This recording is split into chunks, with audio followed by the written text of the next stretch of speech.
I want to bring in Windsor Mayor Drew Dilkens. Good morning, Mayor Dilkens. How are you? Good morning. I'm happy this morning. I'm sure you are. There must be huge relief. Let's start with traffic. Is it moving at its usual rate? It is starting to return, and the pipeline has been set up, so we're not allowing east-west traffic to cross over here on Church Road. Jersey barriers are up, so right from the EC Row Expressway all the way to the foot of the Ambassador Bridge is basically one pipeline where police have control.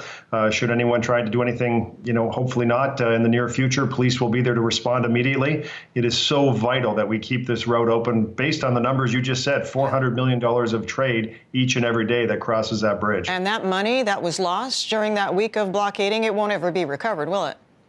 Well, we're talking about a $3 billion hit to our economy. This is the busiest commercial border crossing between the United States and Canada, and there are hundreds of thousands of Canadian families who rely on this border crossing to be running at a smooth and efficient rate to put bread on their table. And so we're going to do everything we can to make sure that this stays open. The short-term solution is the Jersey barriers with lots of police, but there will be medium and long-term solutions that are already being developed right now that we will start to implement to make sure that we don't see a repeat of what happened in the last 7 days. Yeah, Mayor Dilkens, things are moving for sure, but Canada's reputation took a huge hit. So I want to ask you about the fallout. I was watching some politicians south of the border over the weekend talk about how they want to bring manufacturing back to the U.S. now because of this.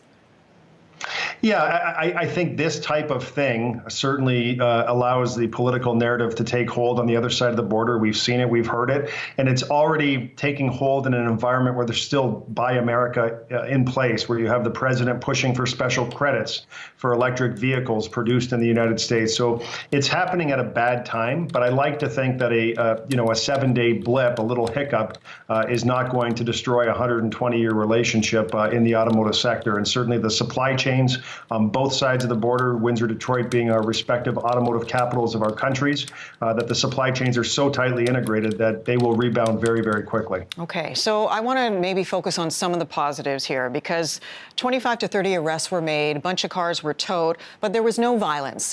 Your estimation of how the police handled it, did they do as well of a job as could be expected? Should they have gone in sooner, or was this the best outcome that we could have hoped for?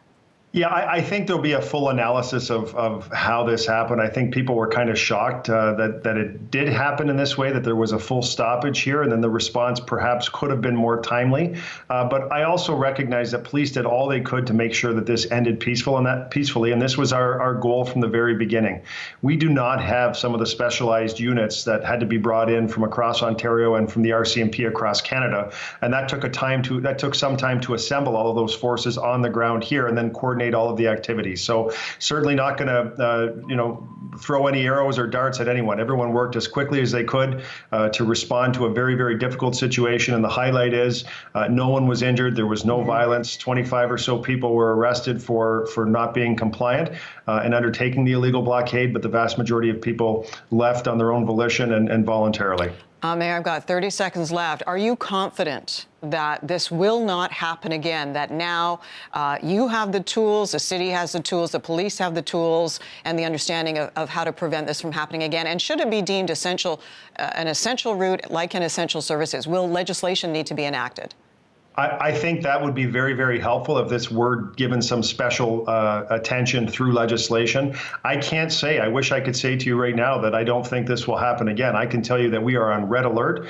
We have lots of police on the ground to respond very, very quickly should anything happen in the short term. And we are diligently working on other solutions that will help free up police resources, but provide some security and protection to this vital trade corridor.